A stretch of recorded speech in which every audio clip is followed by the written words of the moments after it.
Number plate இருக்கும்ல, விளம்பரப்படுத்தி number வரைச்சிட்டாங்க. ரொம்ப திறமை தம்பி. ஆமா, எங்கேயோ அவராக போட்டக்கூடாது. அவர் மகாராஷ்டிரா வண்டி வேற, தமிழ்நாட்டு வண்டியே பஞ்சாயத்து நடக்கும். நம்ம எல்லாமே பக்காவா போனாலும் விபத்து நடந்துருது. கூடுதலா கவனத்தோட இருந்தா பொழைக்கவே முடிய மாட்டேங்குது. இதெல்லாம் வந்து எவ்வளவு கேஸ் எடுத்துட்டு போற வண்டி பாதுகாப்பா இருக்குதா? இது மேல போட்டு உங்க ஸ்டிக்கர் எல்லாம் ஒட்டி வச்சுட்டீங்களே, ஏதாவது தெரியுமா தம்பி?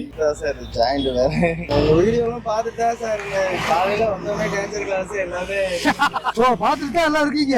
இந்த மாதிரி ஒட்டி வச்சுன்னா உங்களுக்கு பின்னாடி வரவங்களுக்கோ உங்களுக்கோ இரவு நேரத்துல போற மாதிரி இப்ப நீங்க திரும்புனீங்கல்ல, தெரியும் அவங்களுக்கு தெரியும். சரி வண்டி பின்னாடி திரும்புது வைக்கிறாங்க அப்படின்னு மேல ஸ்டிக்கர் ஒட்டி இதைத்தான் வேடிக்கை பார்த்துட்டு வருவாங்க நம்ம மக்கள். விபத்துலாம் வண்டி ஓட்டோம்னா என்னென்னலாம் பாதுகாப்பு இருக்குதோ அதெல்லாம் அத்தனையும் செய்யும். நீங்க இந்த கம்பெனி, இந்த மாதிரி கம்பெனி விளம்பரம், எந்த விளம்பரம் வேணாலும் வைங்க. இந்த சோப்பு ரிஃப்ளெக்டிங் ஸ்டிக்கர் ஒளிரும் பட்டை இருக்கு இல்லையா, அது பின்னாடி வரவங்களுக்கு ஒளிர்ற மாதிரி தெரியும். அந்த கவனத்தோட இருக்கு.